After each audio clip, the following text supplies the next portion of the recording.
அல்லேலூயா. வசனத்திற்கு நேராக திரும்புவோம். யோவான் சுவிசேஷம் 6வது அதிகாரம், யோவான் சுவிசேஷம் 5வது அதிகாரம் 17வது வசனத்தை யாராவது ஒருவர் வாசிங்க. இயேசு அவர்களை நோக்கி, என் பிதா இதுவரைக்கும் கிரியை செய்து வருகிறார், நானும் கிரியை செய்து வருகிறேன். ஒரு நிமிடம் கண்களை மூடி, ஆண்டவரே இந்த ராத்திரி வேளையில் உமது ஜனத்தோடு பேசுவீராக. ஆண்டவரே உம்முடைய ஜனங்களோடு கர்த்தர் பேசுங்க. ஆண்டவரே இன்றைக்கும் இறங்கி வந்து சில கிரியைகளை இந்த ராத்திரி வேளையிலே இந்த பிள்ளைங்க வாழ்க்கையில செய்வீராக. கர்த்தர் வெளிப்படும், பெரிய காரியங்களை செய்யும். இயேசு கிறிஸ்துவின் நாமத்தில் ஜெபிக்கிறேன் நல்ல பிதாவே, ஆமென். அல்லேலூயா. இயேசு சொல்லுகிறார், என் பிதா இதுவரைக்கும் கிரியை செய்து வருகிறார், நானும் கிரியை செய்து வருகிறேன். ஆண்டவர் இன்றைக்கு நம்மை பார்த்து சொல்லுகிற காரியம், ஆண்டவர் நம்முடைய வாழ்க்கையிலே கிரியை செய்கிறவராயிருக்கிறார். உங்க குடும்பத்திலேயா இருக்கலாம், உங்க வேலையிலேயா இருக்கலாம், உங்க தனிப்பட்ட வாழ்க்கையிலேயா இருக்கலாம். ஆண்டவர் கிரியை செய்கிறார். ஆண்டவர் கிரியை செய்கிறார். பல வேளைகளில் நம்ம நினைக்கிறோம், ஆண்டவர் ஏதோ பேசாம இருக்கிறாரு, ஆண்டவர் மௌனமா இருக்கிறாரு, ஆண்டவர் என்னுடைய ஜெபத்தை கேட்காம இருக்கிறாரு, ஆண்டவர் என்னுடைய வாழ்க்கையில் மிகவும் சைலண்டா இருக்கிறாரு அப்படின்னு நம்ம நினைக்கிறோம். ஆனால் ஆண்டவராகிய இயேசு கிறிஸ்து சொல்லுகிறார், என் பிதா கிரியை செய்து வருகிறார். அல்லேலூயா. நம்முடைய ஆண்டவர் கிரியை செய்து வருகிறார். நம்முடைய ஆண்டவர் செயல்படுகிறவராய் இருக்கிறார். இன்னைக்கும் இந்த இடத்துல இருக்கிற ஒவ்வொருவரையும் பார்த்து ஆண்டவர் சொல்லுகிறார், உங்கள் வாழ்க்கையிலே ஆண்டவர் கிரியை செய்ய போகிறார். எத்தனை பேர் விசுவாசிக்கிறீங்க? ஆமென். அல்லேலூயா. பாருங்க, இங்க முதலாவது இந்த யோவான் சுவிசேஷம் 5வது அதிகாரத்துல ஒரு அற்புதத்தை நம்ம வாசிக்கிறோம். 38 வருஷம் ஒரு மனுஷன் பெதஸ்தா குளத்தின் கரையில படுத்திருக்கிறான். அந்த பெதஸ்தா குளத்துல அவங்களுக்கு இருந்த நம்பிக்கை, எப்போதாவது ஒரு தூதன் வந்து இறங்குவான். அது சில வேளையில அவங்களுக்கு இருந்த மூட நம்பிக்கைன்னு சொல்றாங்க, சில வேளையில அப்படி நடந்திருக்கலாம். எப்போதாவது ஒரு தூதன் வந்து இறங்கி குளத்தை கலக்குவான் அப்படின்னு சொல்லி நிறைய வியாதிஸ்தர்கள் அந்த இடத்துல படுத்திருக்கிறாங்க, குருடர்கள் படுத்திருக்கிறாங்க, முடவர்கள் படுத்திருக்கிறாங்க. அதுலதான் வேதம் சொல்லுகிறது, நீங்க வாசிச்சு பாருங்க, 38 வருஷம் படுத்து கொண்டிருந்த ஒரு மனுஷன் அங்க இருந்தார். 38 வருஷம். ஒரு மனுஷனுக்கு ஆயுஸ் நாட்கள் 75ன்னு வச்சுக்கோங்க, இல்லைன்னா 80 வயசுன்னா தன்னுடைய வாழ்நாளின் பாதி நாட்களை ஒரு மனிதன் படுக்கையிலே கழிக்கிறான். அல்லேலூயா. தொடக்கத்தில் அவன் ஜெபம் பண்ணான், தொடக்கத்தில் அவன் காத்திருந்தான். ஆனா அவன் நினைச்சான், ஆண்டவர் கிரியை செய்கிறவர் அல்ல. அல்லேலூயா. ஆண்டவர் என்னுடைய வாழ்க்கையில கிரியை செய்யவே முடியாதுன்னு நினைச்சான். பாருங்க, 38 வருஷம் அந்த குளத்தின் கரையில படுத்திருக்கிறான். ஆண்டவராகிய இயேசு கிறிஸ்து இறங்கி வருகிறார். நீங்க அதுதான் வாசிக்கிறோம். வாசிங்க, 9வது வசனத்தை வாசிங்க. 6வது வசனம். படுத்திருந்த அவனை இயேசு கண்டு, அவன் வெகு காலமாய் வியாதியஸ்தன் என்று அறிந்து அவனை நோக்கி, சொஸ்தமாக வேண்டும் என்று விரும்புகிறாயா? பாருங்க, 38 வருஷம் ஒரு மனுஷன் குளத்தின் கரையில படுத்திருக்கிறான். இயேசு கேட்கிறார், சொஸ்தமாக வேண்டும் என்று விரும்புகிறாயா? நான் நினைக்கிறேன் அந்த மனுஷன் படுத்து படுத்து பழகி போயிட்டான். படுத்து படுத்து அதுவே அவனுடைய வாழ்க்கையின் அங்கமாய் மாறி போயிற்று. பிரச்சனைகளோடு அவன் வாழ பழகிவிட்டான், போராட்டத்தோடு அவன் வாழ பழகிவிட்டான். அவன் வாழ்க்கையில விசுவாசம் போயிருச்சு. இப்ப ஏதோ அவன் அந்த குளத்தின் கரையில படுத்திருக்கிறான். இன்னைக்கு ஆண்டவர் சொல்லுகிறார், உங்களுக்காக பரலோகத்தின் தேவன் இறங்கி வரப்போகிறார். அல்லேலூயா, அல்லேலூயா. ஏதோ ஒரு பை ஆக்சிடென்ட் அங்க ஒரு தூதன் வந்து இறங்குவான், குளத்தை கலக்குவான். நம்ம முயற்சி செய்து ஓடி போய் இறங்குனத சுகம் ஆகும் அப்படின்னு ஆண்டவர் கண்டிஷன் வைக்காம நம்மிடத்திலே ஆண்டவர் நேரடியா இறங்கி வர போகிறார். எத்தனை பேர் விசுவாசிக்கிறீங்க? நம்பிக்கையற்ற சூழ்நிலையிலே என்னுடைய வாழ்க்கையில எல்லாம் முடிஞ்சு போயிட்டு என்கிற சூழ்நிலையா இருந்தாலும் வேதம் சொல்லுகிறது ஆண்டவர் நமக்காக இறங்கி வர போகிறார். ஆமென், அல்லேலூயா. ஆண்டவர் அந்த மனுஷனை பார்த்து கேட்கிறார், சொஸ்தமாக வேண்டும் என்று விரும்புகிறாயா? அதற்கு அவன் சொல்லுகிற பதில பாருங்க. அடுத்த வசனம், 7வது வசனம். அதற்கு வியாதிஸ்தன், ஆண்டவரே தண்ணீர் கலக்கப்படும் போது என்ன குளத்துல கொண்டு போய் விடுறதுக்கு யாருமே இல்லை. அவன் சொல்ற பதில பாருங்க, எனக்கு யாருமே இல்லை. என்னுடைய மனைவி இல்லை, என்னுடைய பிள்ளைங்க இல்லை, என்னுடைய பேரண்ட்ஸ் இல்லை, என்னுடைய சகோதரர்கள் யாருமே இல்லை. ஆனால் ஆண்டவர் இருக்கிறார். எத்தனை பேர் விசுவாசிக்கிறீங்க? அல்லேலூயா. யாரும் இல்லாமல் இருக்கலாம். உங்களை கரம் பிடித்து தூக்கி விடுவதற்கு, உங்களுக்காக ஜெபிப்பதற்கு, உங்களுக்கு உதவி செய்வதற்கு யாரும் இல்லாமல் இருக்கலாம். ஆனால் பரலோக தேவன் இருக்கிறார். வானத்தை பூமியை உண்டாக்கின கர்த்தர் இருக்கிறார். சங்கீதக்காரன் சொல்லுகிறான், எனக்கு ஒத்தாசை வரும் பர்வதங்களுக்கு நேராக என் கண்களை ஏறெடுக்கிறேன். வானத்தை பூமியை உண்டாக்கின கர்த்தரிடத்திலிருந்து எனக்கு ஒத்தாசை வரும். எத்தனை பேர் விசுவாசிக்கிறீங்க? ஆண்டவர் நமக்கு உதவி செய்வார். ஆண்டவர் நமக்கு உதவி செய்வார். அந்த மனுஷன் சொல்ற, யாருமே இல்லை, என்னை நேசிக்கிறதுக்கு யாரும் இல்லை, நான் விடுதலை ஆகணும்னு நினைக்கிறதுக்கு யாரும் இல்லை, எனக்கு நன்மை செய்யணும்னு நினைக்கிறதுக்கு யாருமே இல்லை அப்படின்னு சொல்லுகிற போது வேதம் சொல்லுகிறது, நீங்க அந்த வசனத்தை வாசிங்க, 8வது வசனத்தை வாசிங்க. இயேசு அவனை நோக்கி, எழுந்திரு, உன் படுக்கையை எடுத்துக்கொண்டு நட. இயேசு அந்த மனுஷனை பார்த்து சொல்றாரு, எழுந்திரு, உன் படுக்கையை எடுத்துக்கொண்டு நட. இப்போ அந்த சம்பவம் எல்லாம் தெரியும். இயேசு சொன்ன உடனே அந்த மனுஷன் தன் படுக்கையை எடுத்துக்கொண்டு துள்ளி குதித்து நடந்து போகிறான். இப்போ நடந்தது என்ன? வாசிங்க, 10வது வசனத்தை வாசிங்க. ஆதலால் யூதர்கள் குணமாக்கப்பட்டவனை நோக்கி, இது ஓய்வு நாளா இருக்கிறதே. நல்லா கவனிங்க, ஆண்டவர் அந்த மனுஷனு சுகம் மட்டும் ஆக்கல.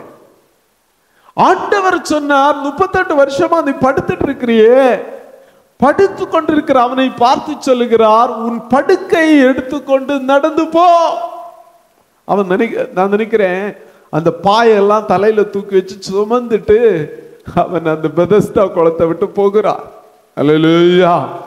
இது யூதர்கள் பார்க்கிறாங்க. யூதர்களுடைய கற்பனையின்படி, அவங்க பைபிள்ல எழுதப்படல, யூதர்கள் நிறைய சட்டங்களை கொண்டு வந்தாங்க. ஓய்வு நாள்ல என்ன செய்யணும் என்ன செய்யக்கூடாது அப்படின்னு சட்டம் கொண்டு வந்தப்போ அவங்க பார்க்கிறாங்க, ஒரு மனுஷன் ஓய்வு நாளில் தன்னுடைய படுக்கையை சுமந்து கொண்டு வெளியே போகிறான். அல்லேலூயா, அல்லேலூயா. நல்லா பாருங்க, இந்த இடத்துல இயேசு குணமாக்குனது அவங்க பிரச்சனை பண்ணல. அந்த வசனத்தை வாசிங்க, 10வது வசனம். யூதர்கள் குணமாக்கப்பட்டவனை நோக்கி, இது ஓய்வு நாளாய் இருக்கிறது, படுக்கையை எடுத்துக்கொண்டு போவது உனக்கு நியாயம் அல்ல.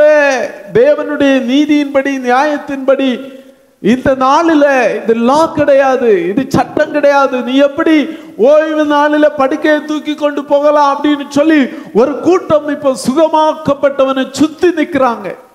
அல்லேலூயா, ஆமென், அல்லேலூயா. பாருங்க, அந்த சம்பவத்தை தொடர்ந்து வாசிங்க, 11வது வசனம். அவன் என்ன பதில் சொல்றான்? என்னை சொஸ்தமாக்குனவர் நான் சொஸ்தமாகணும் மட்டும் சொல்லல, உன் படுக்கையை எடுத்துக்கொண்டு நடந்து போ. அல்லேலூயா. எத்தனை பேர் இருக்கிறீங்க? ஏதோ ஒரு அற்புதம் மட்டும் நம்ம வாழ்க்கையில நடக்கணும்னு ஆண்டவர் விரும்பல. ஆண்டவர் நாம் எழும்ப வேண்டும் என்று விரும்புகிறார். அல்லேலூயா. ஆண்டவர் நாம் எழும்பி நடக்க வேண்டும் என்று விரும்புகிறார். ஆண்டவர் நம்முடைய வாழ்க்கையில வைத்த திட்டங்களை நாம் செய்ய வேண்டும் என்று விரும்புகிறார். வேளையில உலகத்துல சத்துரு சட்டங்களை ஏற்றி இந்த நாளில் நடக்க கூடாதுன்னு சொல்லலாம். இந்த நாளில் உங்க வாழ்க்கையில் அற்புதம் நடக்க கூடாதுன்னு பிசாசு எல்லா சட்டங்களை செய்து வைத்தாலும் நம்மை எழும்பி நடக்க பண்ணுகிறவர் இருக்கிறார். எத்தனை பேர் இருக்கிறீங்க? அவருக்கு ஒரு நாள் தடை கிடையாது. அல்லேலூயா. வருஷங்கள் தடை கிடையாது, சட்டங்கள் தடை கிடையாது. அந்த மனிதனுக்கு தன்னை சுகமாக்குனவர் இயேசுன்னு கூட தெரியாது. அவன் சொல்ல பதில பாருங்க, என்னை சொஸ்தமாக்கினவர். சொல்லுங்க, என்னை சொஸ்தமாக்கினவர். அவருக்கு தெரிஞ்சதெல்லாம் என்னை சொஸ்தமாக்கின ஒருவர் உண்டு. அல்லேலூயா. கரங்களை உயர்த்தி சொல்லுங்க, நம்மை சுகமாக்குகிற ஒருவர் உண்டு. நம்மை எழும்பி நடக்க பண்ணுகிற ஒருவர் உண்டு. நம்முடைய வாழ்க்கை உயிர்ப்பிக்கிற வார்த்தைகளை சொல்லுகிற ஒருவர் உண்டு. அல்லேலூயா, அல்லேலூயா. நீங்க அந்த வசனத்தை வாசிச்சு பாருங்க. 12வது வசனத்தை வாசிங்க. அதற்கு அவர்கள், உன் படுக்கையை எடுத்துக்கொண்டு நடவென்று உன்னுடனே சொன்ன மனுஷன் யார் என்றார். அவனிடத்தில் கேட்டார்கள், சொஸ்தமாக்கப்பட்டவன்.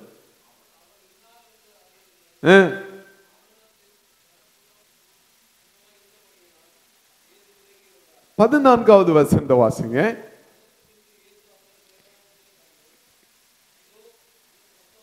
இதோ நீ சொஸ்தமானாய், அதிக கேடானதொன்று உனக்கு வராதபடி இனி பாவம் செய்யாதே. அல்லேலூயா. அதிக கேடானது. 38 வருஷம் படுத்தது பெரிய காரியம் கிடையாது. 38 வருஷம் தன்னுடைய வாழ்க்கையை வேஸ்ட் பண்ணது கேடே கிடையாதுன்னு ஆண்டவர் சொல்லுகிறார். யோசிச்சு பாருங்க, வேலைக்கு போகல, பணம் சம்பாதிக்கல, 38 வருஷம் ஒரு மனிதன் தன்னுடைய வாழ்க்கையை முற்றிலும் வேஸ்ட் பண்ணி இருக்கிறான், விரயமாக்கி இருக்கிறான், லீவ் எடுத்து இருக்கிறான், சம்பளம் இல்லை, பிச்சை எடுத்து வாழ்ந்து கொண்டிருக்கிறான், தன்னுடைய கனத்தை இழந்திருக்கிறான், மதிப்பை இழந்திருக்கிறான், வாழ்க்கையில எல்லாமே இழந்த அந்த மனுஷனை பார்த்து சொல்றாரு, எப்பா 38 வருஷம் படுத்ததை விட அதிக கேடுகள் பாவத்தினாலே வரும். அல்லேலூயா, அல்லேலூயா. 38 வருஷம் படுத்து சுகம் பெற்றதை விட முக்கியமா ஒரு காரியத்தை புரிந்து கொள்ளணும். பாவத் நம்மை நரகத்தில் நித்தியமாய் படுக்க வைத்து விடும். அல்லேலூயா.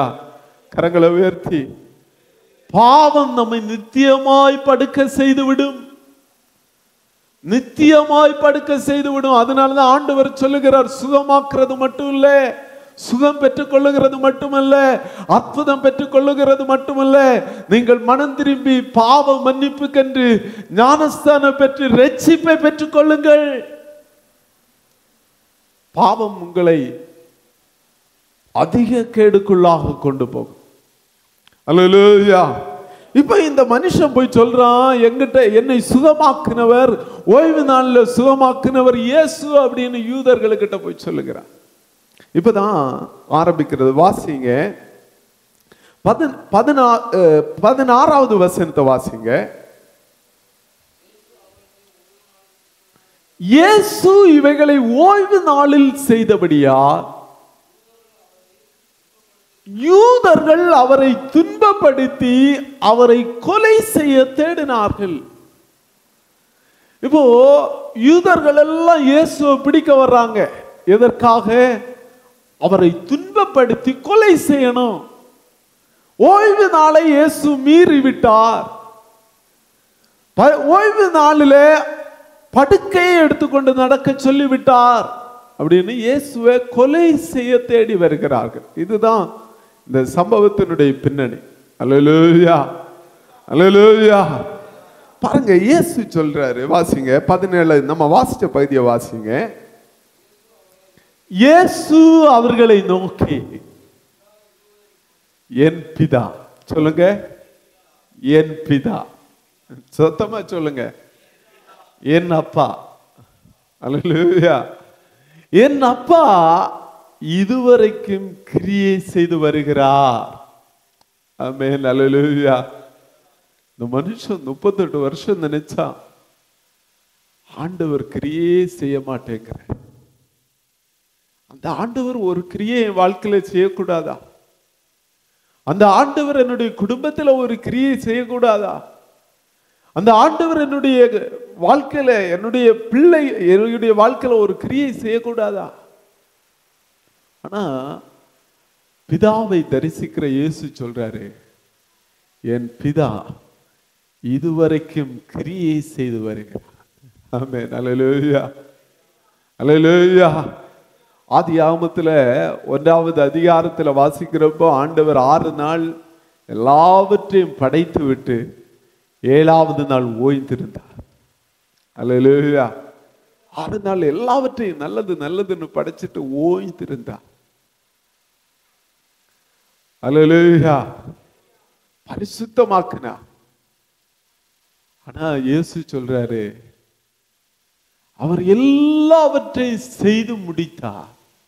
ஆனா மனுக்குலம் பாவம் செய்த போது, மனுக்குலம் பாவம் செய்து நோயில விழுந்து பாவத்துல விழுந்து கிடக்கிற போது ஆண்டவர் அப்படியே விட்டுட்டு போகல. அல்லேலூயா. அவர் இன்றைக்கும் கிரியை செய்து கொண்டிருக்கிறார். எத்தனை பேர் விசுவாசிக்கிறீங்க? சில வேளையில நீங்க நினைக்கலாம், ஐயோ நான் செய்த தவறுனால, நான் செய்த பாவத்தினால ஆண்டவர் என்னை கைவிட்டு விட்டார்னு நீங்க நினைக்கலாம். ஆனா இயேசு பிதாவை பார்க்கிறார். இயேசு சொல்றாரு, என் பிதா எப்பொழுதும் கிரியை செய்கிறார், இதுவரைக்கும் கிரியை செய்கிறார், இதுவரைக்கும் அவர் கிரியை செய்து வருகிறார். எத்தனை பேர் இருக்கிறீங்க? அவர் உங்களுக்கு ஒரு அற்புதம் செய்கிற வரைக்கும் ரெஸ்ட் எடுக்கிறதே இல்லை. வேதம் சொல்லுகிறது, என்னை உண்டாக்குனவர் உறங்குவதும் இல்லை தூங்குவதும் இல்லை. ஆமென். எத்தனை பேர் இருக்கிறீங்க? கர்த்தர் எனக்காக யாவையும் செய்து முடிப்பார். ஆண்டவர் நமக்காக யாவையும் செய்து முடிப்பார். அதனாலதான் எபிரேய நிருபத்தை எழுதிய நிருபம் அவர் சொல்றாரு, இளைப்பாறுதலின் காலம் இனி வருகிறதா இருக்கிறது. அல்லேலூயா. உங்களை என்னை பரலோகத்துக்கு கொண்டு போய் சேர்க்கிற வரைக்கும் ஆண்டவர் கிரியை செய்து கொண்டே இருக்கிறார். ஓ, அழிந்து போகிற ஜனங்களுடைய வாழ்க்கையிலே அவர்களை விடுவிக்கிற வரைக்கும் ஆண்டவர் கிரியை செய்து கொண்டே இருக்கிறார். இயேசு சொல்றாரு, என்னுடைய பிதா எப்பவும் வேலை பார்த்துட்டே இருக்கிறார், என்னுடைய பிதா எப்பவும் உழைச்சிட்டே இருக்கிறார். எதுக்கு தெரியுமா? உங்களை பராமரிப்பதற்காக, உங்களை விடுவிப்பதற்காக, உங்க வாழ்க்கையில நன்மை செய்வதற்காக. எத்தனை பேர் விசுவாசிக்கிறீங்க? கரங்களை தட்டி ஆண்டவருக்கு நன்றி செலுத்துங்க. ஆமா, ஆண்டவர் கிரியை செய்கிறார். அவர் ஜெபம் கேட்காம, அவர் உங்க வாழ்க்கையில நீங்க பண்ணுகிற மன்றாட்டை கேட்காம இருக்கிற ஆண்டவரே அல்ல. அல்லேலூயா, அல்லேலூயா. ஆண்டவர் சொல்றாரு, நாள் அவருக்கு தடையே கிடையாது.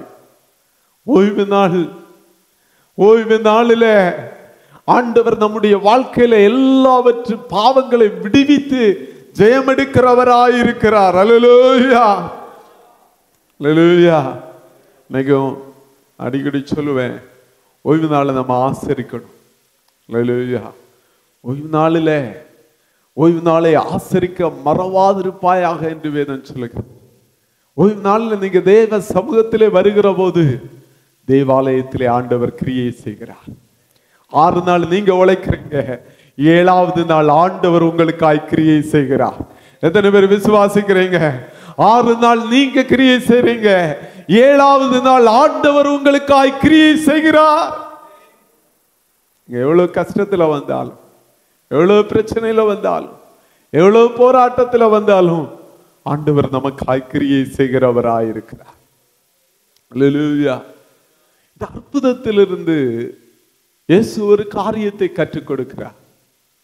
ஆண்டவர் ஒவ்வொரு தேவனுடைய பிள்ளையினுடைய வாழ்க்கையிலும் கிரியை செய்கிறவராயிருக்கிறார். 2வதாக இயேசு கற்றுக் கொடுக்கிற ஒரு காரியத்தை வாசிங்க. 21வது வசனத்தை வாசிங்க. பிதாவானவர்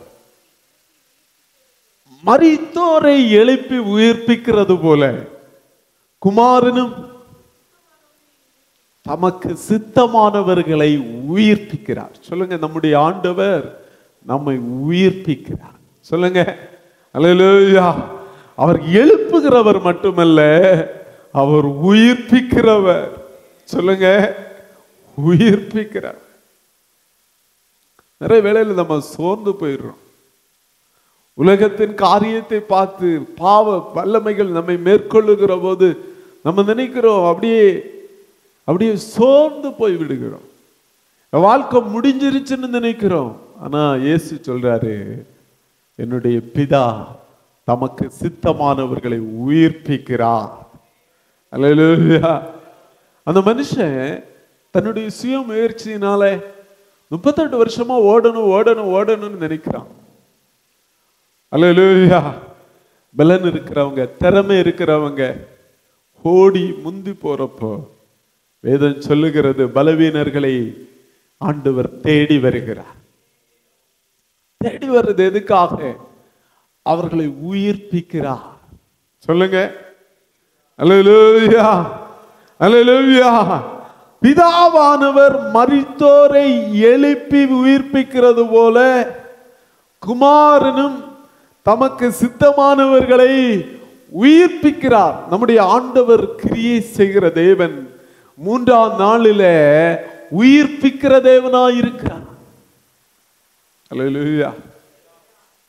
ஓய்வு நம்ம எல்லாரும் கூடி வந்திருக்கிறோம். இந்த ஓய்வு நாள்ல ஆண்டவர் நம்மை உயிர்ப்பிக்கிறார்.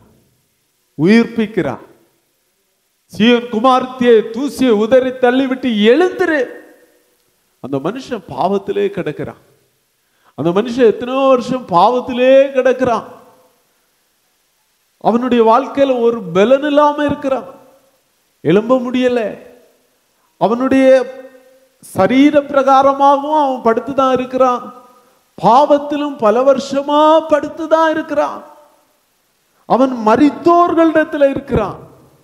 ஆனால் வேதம் சொல்லுகிறது, ஆண்டவர் மரித்தோரில் இருந்து நம்மை எழுப்புகிறவராயிருக்கிறார்.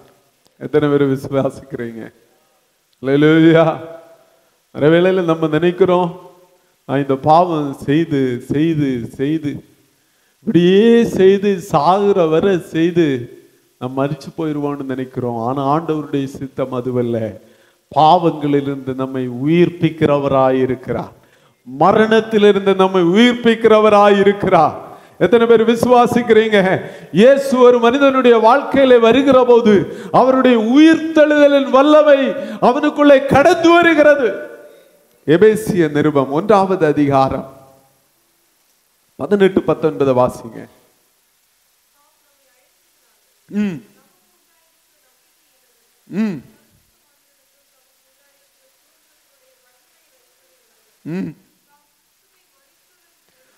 தாம் கிறிஸ்துவை மரித்தோரிலிருந்து எழுப்பி அவரிடத்தில் நடப்பித்த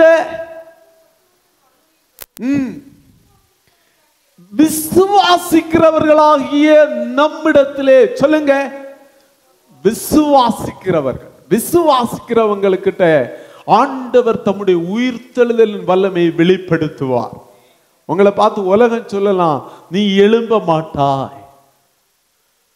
ஊர்ல இருக்கிறவங்க சொல்லலாம், நீ எழும்ப மாட்டாய். ஏன் உங்க மனசாட்சியை சொல்லலாம், நீ எழும்ப மாட்டாய் அப்படின்னு உங்களை கல்லறையில மனுஷங்க அடக்கி வைக்கிற போது வேதம் சொல்லுகிறது, விசுவாசிக்கிறவர்களாகிய நம்மிடத்திலே காண்பிக்கும் பொருட்டு. அல்லேலூயா. நீங்க இன்னைக்கு விசுவாசிச்சீங்கன்னா கர்த்தர் உங்களை உயிர்ப்பிப்பார். பாவத்திலிருந்து உயிர்ப்பிப்பார், சாபத்திலிருந்து உயிர்ப்பிப்பார். ஒரு பரிசுத்தமான வாழ்க்கை வாழும்படி பரிசுத்த ஆவியானவர் உங்களை உயிர்ப்பிப்பார். எத்தனை பேர் விசுவாசிக்கிறீங்க? கரங்களை உயர்த்தி சொல்லுங்க. அவருடைய உயிர்த்தெழுதலின் வல்லமை நமது மத்தியிலே இருக்கிறது. நான் விசுவாசிக்கிறேன். ஆண்டவர் உயிர்த்தெழுந்தபடியினாலே பாவம் என்னை மேற்கொள்ள முடியாது. பாவத்தை மேற்கொள்ளுகிற அபிஷேகத்தை ஆண்டவர் எனக்கு கொடுத்திருக்கிறார். இன்னைக்கு பல வருஷமா நாங்க முயற்சி செய்யறோம் பாஸ்டர், பல வருஷமா போராடுறோம், பல வருஷமா என்னுடைய வாழ்க்கையில, ஆவிக்குரிய வாழ்க்கையில ஜெயம் இல்லை அப்படின்னு சொல்லுவீங்கன்னா ஆண்டவர்கிட்ட போங்க. வேதம் சொல்லுகிறது, தமக்கு சித்தமானவர்களை அவர் உயிர்ப்பிக்கிறார். சத்தமா சொல்லுங்க, அல்லேலூயா, அல்லேலூயா.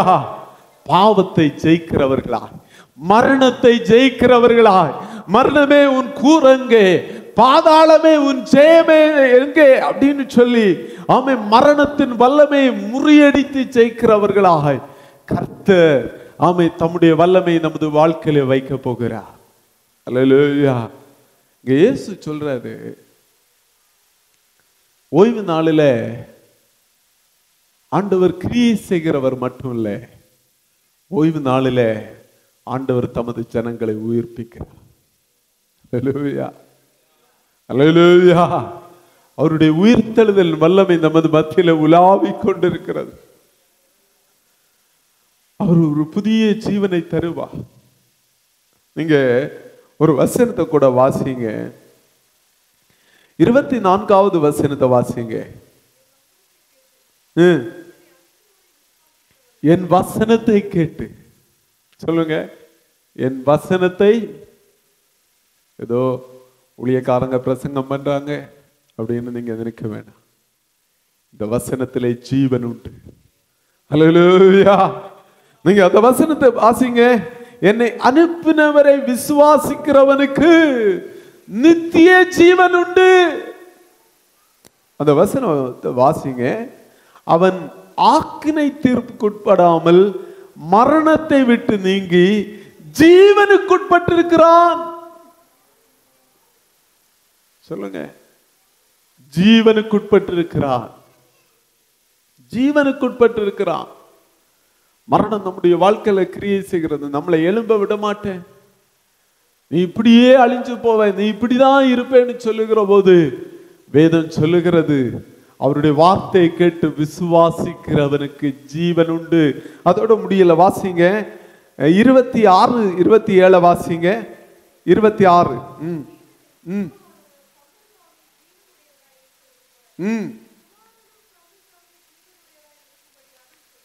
ஆமே. பிதாவானவர் எப்படி தன்னுடைய ஜீவ ஆத்மாவை ஊதி மண்ணை மனுஷனா மாத்தினாரோ, அதே போல குமாரனும் பரிசுத்த ஆவியானவரை நமக்கு தந்து இன்னைக்கு மண்ணாய் கிடக்கிற நம்ம பலன் கொள்ள உதவி செய்ய வல்லவராயிருக்கிறார். எத்தனை பேர் இருக்கிறீங்க? அல்லேலூயா. நீங்க மண்ணா இருக்கலாம், நீங்க தூசா இருக்கலாம், வாழ்க்கை முழுவதும் வேஸ்டா போயிருக்கலாம். நான் ஆண்டவர் சொல்லுகிறார், நான் உங்களை உயிர்ப்பிக்க விரும்புகிறேன். அல்லேலூயா.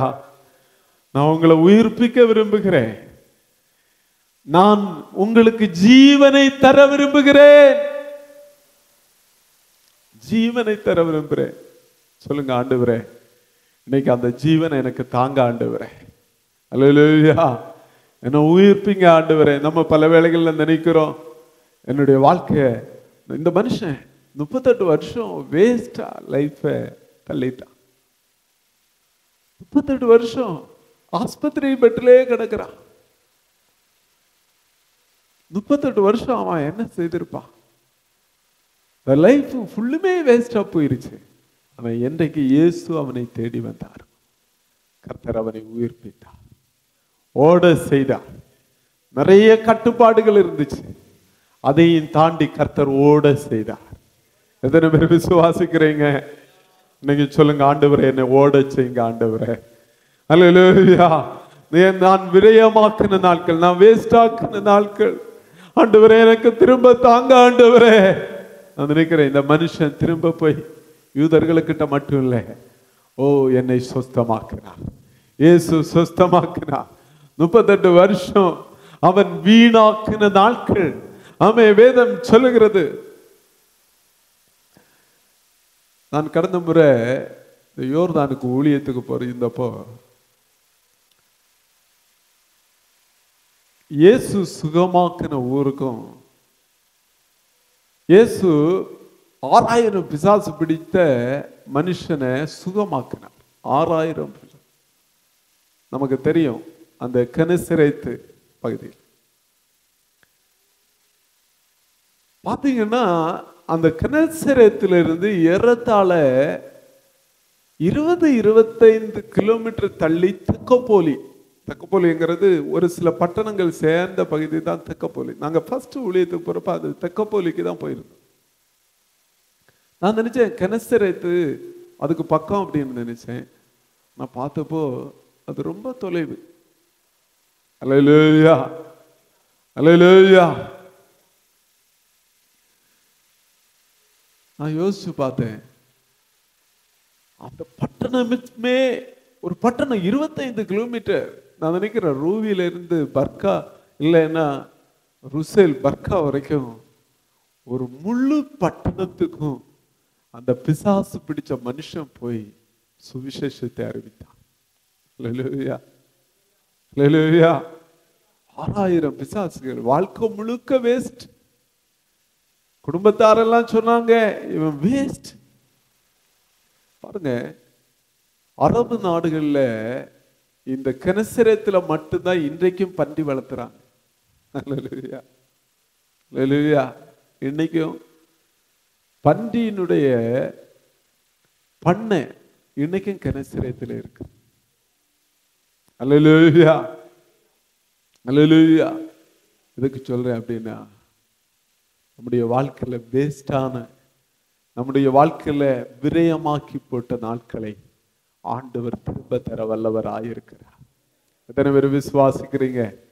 நிறைய வேளையில நீங்க இந்த இடத்துல இருக்கலாம், ஐயோ என்னுடைய வாழ்க்கையில ரொம்ப நாள் நான் வேஸ்ட் ஆக்கி போயிட்டேன், என் வாழ்க்கையில எல்லாவற்றையும் இழந்து போயிட்டேன், என்னுடைய வாழ்க்கையில என்னுடைய வாழ்நாளை முழுசும் நான் வேஸ்ட் ஆக்கி போயிட்டேன், பிசாசு என்னை படுக்கையிலே போட்டுட்டான், பிசாசு என்னை ஜெபிக்க விடாமலே பண்ணிட்டான், பிசாசு என்னை ஊழியம் செய்ய விடாமலே பண்ணிட்டான், பிசாசு என்னை சபைக்கு விடாமலே பண்ணிட்டான், இப்படி என்னெல்லாம் நீங்க புலம்பிட்டு இருந்தீங்கன்னா இன்றைக்கு ஆண்டவர் சொல்லுகிறார், உங்கள் வாழ்க்கையை விரயமான நாட்களை ஆண்டவர் பல மடங்காய் ஆசீர்வதித்து தர வல்லவராய் இருக்கிறார். எத்தனை பேர் விசுவாசிக்கிறீங்க? ஆண்டவருடைய டிக்ஷனரியில மட்டும் தாமதம் என்பதே கிடையாது. அல்லேலூயா. யோபு பக்தன் சொல்லுகிறார், எலிகு யோபு புஸ்தகத்தில் சொல்லுகிறார், தேவன் செய்கிறதை ஒரு விசை பார்த்து திருத்துகிறவர் அல்லவே. நமக்கு தெரியும், சில பிள்ளைங்க எல்லாம் நோட் எழுதுவாங்க, எக்ஸாம் எழுதுவாங்க, என்ன செய்வாங்க, ஒரு தடவை எழுதுவாங்க, அதை அடிச்சிருவாங்க, மறுபடியும் எழுதுவாங்க. சிலர் பேப்பரை எடுத்து பார்த்தா 100 வார்த்தை எழுதுறாங்கன்னா 25 வார்த்தை என்ன செய்திருப்பாங்க. அல்லேலூயா. ஆனா ஆண்டவர் மட்டும் தவறு செய்கிறவரே அல்ல, அவருடைய டிக்ஷனரியில தவறே கிடையாது. எத்தனை பேர் விசுவாசிக்கிறீங்க? அல்லேலூயா. அவருடைய அகராதியில தப்பு தவறுனே கிடையாது. ஆண்டவர் சகலவற்றையும் நேர்த்தியாய் செய்கிறவர். சில வேளையில நம்முடைய சிந்தையில நம்ம நினைக்கலாம், எல்லாம் போயிருச்சு, எல்லா நாட்களும் முடிஞ்சிருச்சுன்னு நினைக்கலாம். ஆனா அந்த நாட்களையும் திரும்ப கொண்டு வர நம்முடைய தேவன் வல்லவராயிருக்கிறார். எத்தனை பேர் விசுவாசிக்கிறீங்க? அந்த நாட்களையும் ஆண்டவர் உயிர்ப்பித்து ஆசீர்வதித்து தர வல்லவராயிருக்கிறார். கரங்களை தட்டி ஆண்டவருக்கு நன்றி செலுத்துவோமா? ஆமா, ஆண்டவர் நமக்கு நன்மை செய்ய போதுமானவர். இந்த ஆண்டவர் சகலவற்றையும் அற்புதமாய் செய்கிறவர். ஆமென். அல்லேலூயா, அல்லேலூயா. எத்தனை பேர் விசுவாசிக்கிறீங்க? அல்லேலூயா. ஆண்டவர் நமக்கு போதுமானவராயிருக்கிறார். ஆண்டவர் நமக்கு அற்புதம் செய்கிறவராயிருக்கிறார். நம்ம எல்லாரும் தேவ சமூகத்தில் எழுப்பி நிற்போம். ஆமென்.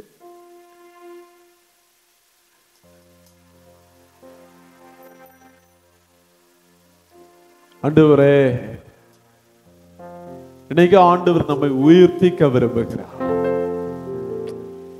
சில வேளையில் நம்ம நினைக்கலாம், எல்லாம் ஆண்டவர் கிரியை செய்யாமலே இருக்கிறாரு. நான் எவ்வளவு நாளா ஜெபம் பண்றேன், எவ்வளவு நாளா உபவாசம் பண்றேன். நீங்க சில வேளையில ஜெபத்தையே விட்டுக்கலாம்.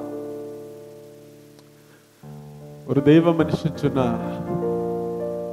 ஜெபிக்கிறவங்க கூட மரிச்சு போயிடலாம், ஆனா ஜெபங்கள் மரிப்பதில்லை. ஹல்லேலூயா. நம்முடைய ஆண்டவர் ஜீவனுள்ளவராய் இருக்கிறார். ஆமென், ஆமென். இன்னைக்கு சோர்ந்து போன, பலன் இழந்து போன உன்னை பார்த்து ஆண்டவர் சொல்லுகிறார், உன்னை உயிர்ப்பிக்க கர்த்தர் வல்லவராய் இருக்கிறார்.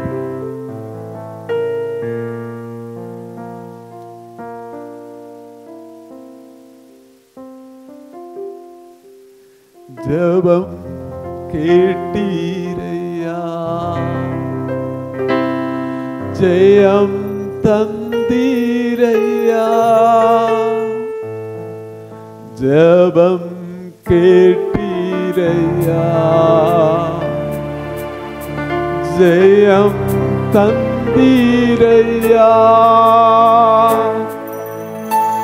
தள்ளாட விடவில்லையே, தாங்கிய நடத்தினீரே, தள்ளாட விடவில்லையே, தாங்கிய நடத்தினீரே. நன்றி அப்பா நல்லவரே, இன்றும் என்றும் வல்லவரே. நன்றி அப்பா நல்லவரே, இன்றும் என்றும் வல்லவரே, இன்றும் என்றும் வல்லவரே, இன்றும் என்றும் வல்லவரே. கரங்களை உயர்த்தி அவர் ஜெபத்தை கேட்கிறார். இங்க இருக்கிற சிலரை பார்த்து கர்த்தர் சொல்லுகிறார், உன் ஜெபத்தை ஆண்டவர் கவனிக்கிறார், உன் ஜெபத்தை ஆண்டவர் கேட்கிறார். அவர் உன்னை தள்ளாட விட மாட்டார், அவர் உன்னை தள்ளாட விட மாட்டார். தகப்பனும் தாயை கைவிட்டார், அவர் உன்னை சேர்த்து கொள்வார். நன்றி அப்பா நல்லவரே, இன்றும் என்றும் வல்லவரே. நன்றி அப்பா நல்லவரே, இன்றும் என்றும் வல்லவரே, இன்றும் என்றும் வல்லவரே, இன்றும் என்றும். கரங்களை தட்டி ஆண்டவருக்கு நன்றி செலுத்துவோமா? ரேகாபா ஜெயராபா ஓ ரேகாதராபா ரஷகராபா. இன்றைக்கு உம்முடைய உயிர் தெழுதல் வல்லமை ஆண்டவரே உமது பிள்ளைங்க வாழ்க்கையில வெளிப்படுவதாக. சிலரை இந்த ராத்திரி வேளையில உயிர்ப்பிப்பீராக. பல வருஷமா சத்துரு படுக்க வைத்திருக்கிற அனுபவங்கள், பல வருஷமா எழும்ப விடாதபடி கட்டி வைத்திருக்கிற அனுபவங்கள், பல வருஷமா ஓ ஆண்டவரனுடைய ஜெபத்தை கேட்கலையே அப்படி புலம்புகிற அனுபவங்கள், இந்த ராத்திரி வேளையிலே அந்த காரியங்கள் மேல கர்த்தருடைய கரம் தொடுவதா, நிந்தைகள் மாறுவதா. உன் படுக்கையை எடுத்துக்கொண்டு எழும்பி நட என்று கர்த்தர் சொல்லுகிறார். உன் படுக்கையை எடுத்துக்கொண்டு எழும்பி நட என்று கர்த்தர் சொல்லுகிறார். நீர் அப்படி செய்கிறபடியால் நன்றி. வியாதியோடு பலவீனத்தோடு இருக்கிற பிள்ளைகளுக்கு ஜெபிக்கிறேன். வயிற்று பகுதிகளில் கர்த்தருடைய வல்லமை இறங்குவதாக, சரீரங்களிலே கர்த்தருடைய வல்லமை இறங்குவதாக. இப்போது இயேசுவின் நாமத்தினாலே சுகம் உண்டாவதாக. கர்த்தர் அப்படி செய்வீராக. பெரிய காரியங்களை செய்யும். நசரேயனாகிய இயேசு கிறிஸ்துவின் நாமத்தில் ஜெபிக்கிறேன். ஜெபங்களின் ஜீவனுள்ள நல்ல பிதாவே, என் ஆத்துமாவே கர்த்தரை ஸ்தோத்திரி, என் முழு உள்ளமே அவருடைய பரிசுத்த நாமத்தை ஸ்தோத்திரி. என் ஆத்துமாவே கர்த்தரை ஸ்தோத்திரி. கர்த்தர் செய்த சகல உபகாரங்களையும் மறவாதே. பிதாவாகிய தேவனுடைய அன்பு, கர்த்தராகிய இயேசு கிறிஸ்துவின் கிருபை, பரிசுத்த ஆவியானவருடைய அந்யோன்ய ஐக்கியம் உங்கள் அனைவரோடும் கூட சதா காலங்களிலும் இருப்பதாக. ஆண்டவர் உங்களை ஆசீர்வதிப்பாராக. சமாதானத்தோடு போய் வாருங்கள். God bless you all.